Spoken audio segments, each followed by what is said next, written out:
መረጃው አለፈን። የእስራኤል አየር ኃይል ወደ ሊባኖስ ጥሶ ገብቶ በፈጸመው የአየር ድብደባ አንድ ከፍተኛ የሂዝቦላ ጦር አዛዥን መግደሉ በርበር በጠዋቱ የመረጃ ሰዓት ሲመዘግቡ ይታወሳል። የእስራኤሉ ሞሳድ ኢንተለጀንስ ቡድንና የጦር ኃይሉ ከፍተኛ ክትትል በፈጸመው ጥቃትም የተገደሉት የሂዝቦላ የጦር ኮማንደር ከኢራን የተላኩ ሳይሆኑ አይቀርም የሚሉ ከመሃል ሊባኖስ ቤሩት የሚወጡ ዘገባዎችም እየጠቆሙ ነው። እስራኤል በደቡባዊ ሊባኖስ በጇ መንደር ትላንት ማክሰኞ ምሽት ላይ በፈጸመችው ጥቃት በትንሹ 4 ሰዎች መገደላቸውን የሊባኖስ ታጣቂ ቡድን ሂዝቦላም ከፍተኛ የመስክ አዛዥን ጨምሮ 3 የስልጣ ምንጮች ለሮይተርስ ተናግረዋል። እስራኤል ገደልኩት ያለችው ሰው ተራ አዋጊ ወይም ደግሞ የጦር አዛዥ አይደለም ያለው የሮይተርስ ዘገባ የጦር አዛዡ ኢራን ውስጥም ለረጅም ጊዜ ስልጠና የወሰዱ ከዚያም ከፍ ሲል በኢራን ዋናው ጦር ጭምር የማገልገል እድል ያገኙ የኢራን ጉምቱ የጦር መሐንዲስ ነበሩ ብሏል። በግድያው ክፉኛ የተበሳጨው የኢራን ሂዝቦላም በእስራኤል አየር ኃይል ጥቃት የተገደለው የጦር አዛዥ ታሌብ አብደላ መሆኑን አስታውቋል። እንደ እስራኤል ጦር ገለጻ ከሆነም በትላንቱ ጥቃት ላይ እስራኤል የተጠቀመችው አነፍናፊ ሚሳኤል ሲሆን ሞሳድ የጦር አዛዡን መገኛ ውስጥም አስርጎ ባስገባቸው ሴሎቹ በኩል ካገኘ በኋላም በቀጥታ ለሞሳድ ኢንተለጀንስ ቡድን መረጃውን በመላክ በቀጥታም የእስራኤል አየር ኃይል ጥቃቱን ፈጽሞ ገድሎታልን ብሏል። በጥቃቱ የተገደሉት የጦር አዛዥ ባለፉት 8 ወራት የጋዛው ጦርነትን ተከትሎ በሊባኖስ በኩል ለሚፈጸመው ከባድ ጥቃት ትልቁ ሚና የተጫወተ የጦር ኮማንደር መሆኑን የእስራኤል መከላከያ ኃይል ባወጣው መግለጫ ላይ አስታውቋል። በእስራኤሉ ጥቃት የተገደለው የሂዝቦላ አዛዥ ከእስራኤል ጋርም በፈጀው የ8 ወራት ጦርነት ውስጥም ከተገደሉት ከፍተኛ የቡድኑ አባላት ውስጥም ለየት ያለና ስመጥር እንደሆነ የደህንነት ምንጭ ለሮይተርስ ተናግሯል። የእስራኤል ጦር የሐማስንም ሆነ የሂዝቦላና የኢራን ከፍተኛ የጦር አዛዦችን እየገደለ ያለው በእግረኛ ጦሩ ወይም በመድፈኛ ጦሩ ሳይሆን በአየር ኃይሉ እንደሆነ ያስታወሰው ዘገባው በተለይም ደግሞ የአሜሪካዎቹ ኤፍ-15 እና ኤፍ-35 ለዚህ ትልቁን ድርሻ እንደሚጫወቱ አልሸሸገም።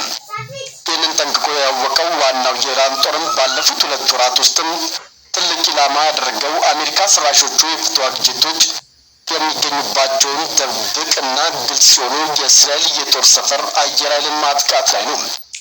ኢራን በእጅ አዙር በሂዝቦላና በኢራቅ ኃይሎች በኩል አሜሪካ ሰራሾቹ ተዋጊ ጄቶች የሚገኙባቸውን ቦታዎች በሚሳይልና በድሮን ለማስመታት ተደጋጋሚ ሙከራዎችን ስታደርግም ዋናው የኢራን ጦር በቀጥታ እስራኤል ሲደበድብ ኢላማ ካደረጋቸው ውስጥም እነዚህ ቦታዎች ይገኙበትም ነበር።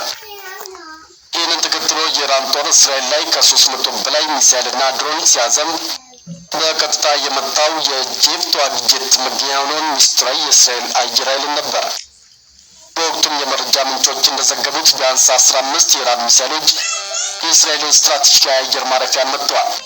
ከወር በፊትም ኢራን በእስራኤል የሚገኘውን ኔቫቲም አየር ሰፈርን በ15 ሚሳይሎች ኢላማ አድርጋለች ሲሉ ዓለም አቀፍ መገናኛ ብዙሃን በሰበር መዘገባቸው ይታወሳል። ማር የተሰኘው የኢራን ዜና ወኪል ጥቃቱን ተከትሎ ጣቢያው ከፍተኛ ጉዳት እንደደረሰበትና ሙሉ በሙሉ ከአገልግሎት ውጭ እንደሆነ ቢገልጽም የእስራኤል ወታደራዊ ቃል አቀባይ ግን የተተኮሱት ሚሳይሎች በስፍራው ቀላል ጉዳት ከማድረስ ውጭ በአየር ማረፊያው ላይ የደረሰ የጎላ ጉዳት የለም ብሎ ነበር። የኔቫቲም አየር ማረፊያ በኔጌቭ በረሃ ክልል ውስጥም በእስራኤል ከተያዙ ግዛቶች በስተደቡብና በቤር ሸቫ ከተማ አቅራቢያ የሚገኝ ሲሆን የእስራኤል መንግስት የኤፍ-35 ተዋጊዎች ዋና ጣቢያ ነው። ጥቃቱ ደረሰባት እስራኤልና አጋሮቹ ከኢራን የተተኮሱ ሚሳይሎችን ቁጥርም በርካታ መሆኑን በማንሳት ከ300 በላይ የሚሆኑትን ሚሳይሎችና ድሮኖችን አደጋ ሳያደርሱ አከሸፍኩ ማለቱ አይዘነጋም። ለዚህ ጥቃት እስራኤል አጸፋ በሚል የሰጠችው ምላሽ ቀላል ነው ያለው ዘገባው እስራኤል አሁንም የኢራን ሚስጥራዊ ኒውክሌር ጣቢያዎችን የመምታት እቅድ እንዳላትም አልሸሸገም። ዛሬ የእስራኤል አየር ኃይል ገደልኩት ያለው ከፍተኛ የኢራን ሂዝቦላም የጦር አዛዥ በተለይም በቅርቡ ለተፈጸመው ግዙፍ የሚሳይል ድብደባም ዋናው ሚና የተጫወተው ነበር ብሏል።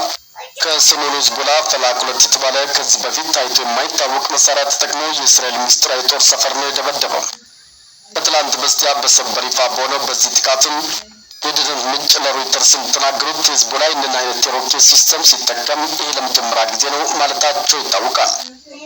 ሮይተርስ ከታማኝ መረጃ ምንጭ አገኘሁት እንዳለው ዘገባ ከሆነም ፈላቅ 2 የተባለውን የሮኬት ሲስተም የእስራኤሉ አይረን ዶም ሙሉ አቅቶት የጦር ቤዙ ተመቶበታል።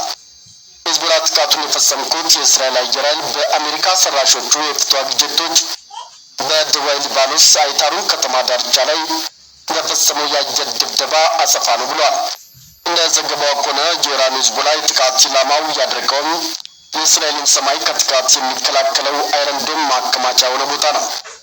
እስካሁን ይህ ዘገባ እስከተጠናከረበት ጊዜም የእስራኤል መከላከያ በጥቃቱ ስለደረሰው ጉዳት ከመግለጽ ተቆጥቧል። ሂዝቦላ በቴሌግራም መግለጫው ላይ ጥቃቱ ኢላማውን መጥቷል ማለቱም አይዘነጋም። ይህ በእንዲህ ሳለ ነው ሩሲያ በፍልስጤማውያን ጉዳይ ከአሜሪካ መሩ ኃይል ጋርም አንገት ለአንገት ተናንቃ ብቅ ያለችበት ዜና የተሰማው። ፍልስጤማውያንን ያገለለ ምንም አይነት ዓለም አቀፍ ስምምነት ተቀባይነት እንደማይኖረው የሩሲያው ፕሬዝዳንት ቭላዲሚር ፑቲን ቁልፍ ሰው ይፋ አድርጓል። አሜሪካ የምትመራው ቀርቶ የምትሳተፍበት የሰላም ስምምነት ከጀርባው ብዙ ሴራዎች አሉት ያሉት የሩሲያ ውጭ ጉዳይ ሚኒስትር ሴርጌይ ላቭሮቭ አሜሪካ ምሩ የምዕራብ ኃይልም ፍልስጤማንን ያገለለ ለእስራኤል እየወገነ ስምምነት ለማድረግ እየሰሩ ነው ብሏል። አሁን ፍልስጤማንን ችላ በማለት በቀጣይ በጋዛ ላይ ምን ማድረግ እንዳለባቸው ማሰብ ጀምረዋል። አርቲፊሻል የአረብ ሀገራት ሰላም አስከባሪ ጦር ለማስገባትም ታቅዷል ሲሉ በቁጣ የተናገሩት ሴርጌይ ላቭሮቭ የአረብ ሀገራት መናገር የፈሩትን ማስጠንቀቂያ ሰጥተዋል።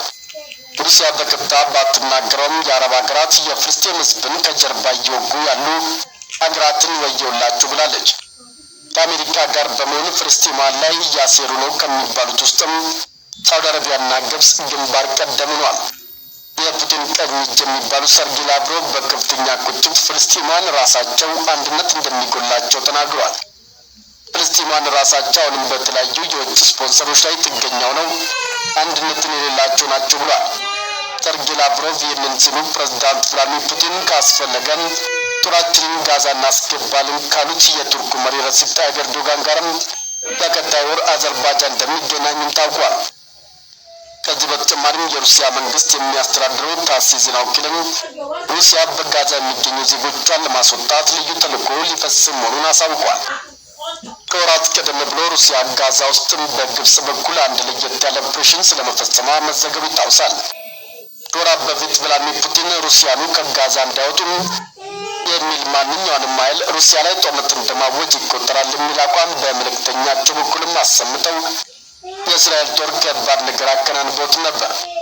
እስራኤል በጋዛ ሰርጥ ውስጥም የሚገኙ ሩሲያን አብዛኞቹን ከሐማስ ጋርም ሚስጥራዊ ግንኙነት አላቸውና ለቡድኑ ወሳኝ ድጋፍ የሚያደርጉ ናቸው በሚልም የእስራኤል ጦር ጋዛ ውስጥ የሚገኙ እስራኤላውያን በቀላሉ ከጋዛ ሰርጥ ይወጣሉ ማለት ከባድ ነው የሚል አቋም መያዙን የፕሬዝዳንት ቭላዲሚር ፑቲን ልዩ መልእክተኛ በጊዜው አሳውቋል። የእስራኤል አቋም የቀሩትን የሩሲያ ዜጎችን ከጋዛ ሰርጥ ለመልቀቅ ችግር ይፈጥራል ሲሉም የመካከለኛው ምስራቅና የአፍሪካ ሀገራት የሩሲያ ፕሬዝዳንታዊ መልእክተኛና ምክትል የውጭ ጉዳይ ሚኒስትር ሚካኤል ቦግዳኖቭ ለታስ ተናግረው ነበር። አካባቢውን ለቀው መውጣት የሚፈልጉ ብዙ የሩሲያ ዜጎች አሉ ያሉት የፑቲን ልዩ መልእክተኛ ነገር ግን ከሐማስ ጋር ልዩ ቁርኝት አላችሁ በሚልም የእስራኤል ጦር እንዳይወጡ እንቅፋት ሲሆን ነው። በዚህ ከቀጠለ ሩሲያ ዜጎቿን ለመታደግ የራሷን እርምጃ ለመውሰድ ትገደዳለች ሲሉ የሩሲያ ጦር አንዳች መቅሰፍት ሊያወርድ እንደተዘጋጀ ያመላከተ ንግግርን አድርገዋል። ወቅቱም የነበረው ትልቁ ጥያቄ ሩሲያ ምን ልታደርግ ትችላለች የሚለው ነበር። እዚህ ደግሞ ብዙ መቆፈር ሳያስፈልግ ከወራት በፊትም የሩሲያ ከፍተኛ ባለስልጣን የሩሲያ ልዩ ነፍስ አድን ሲሉ የጠሩትን ቡድን በጋዛ ዜጎቹን ለማስወጣት አስደናቂ ኦፕሬሽን መፈጸሙን ያወጡበትን ማንሳቱ በቂ ነው። የኦፕሬሽን ከመፈጸሙ ከሳምንታት በፊትም የጋዛ ሐማስ በይፋ ፑቲንን አመስግኖ ለፕሬዝዳንት ፑቲን ምንም ለማድረግ ዝግጁ መሆኑን ማሳወቁም ይታወሳል። ሐማስ ፑቲንን ለምን በይፋ ማመስገን ፈለገ ሲባልም ፑቲን ጋዛም የፍልስጤም ነው ጅምላጭ ፍጅቱን ዝም ብለን አናይም ከሚሉት በተጨማሪም አንዳች ሚስጥራዊ እርዳታ ሳያደርጉ እንዳልቀሩ የሚያመላክት መረጃ ነው የወጣው። ከሳምንታቶች በፊትም በውስጣቸው ምን እንዳዙ ያልታወቁም ሁለት የሩሲያ ጦር ልዩ ተልዕኮ ብቻ የሚጠቀማቸው እንደ ሄርኩለስ ያሉ ግዙፍ የጦር አውሮፕላኖችም ሩሲያን ከጋዛ ይዘው ለመውጣት በሚልም ግብጽ ምድር ላይ ማረፋቸውን ታስ በሰበር ሬዲዮን ለዓለም አዳርሶትም ነበር። ከዚሁ ጋር በተገናኘም ሁለት የሩሲያ ልዩ በረራዎችን በካይሮ አውሮፕላን ማረፊያም የሩሲያ ዜጎችን ከጋዛ ሰርጥ ለማውጣት ተዘጋጅቷል ሲሉ የግብጽ አየር ማረፊያ ባልታን ታስተናግረዋል። ባልታን 2 የሩሲያ ኢል-76 አውሮፕላኖች በአውሮፕላን ማረፊያው ቆመው በመጠባበቅ ላይ ናቸው። ሩሲያንም ከጋዛ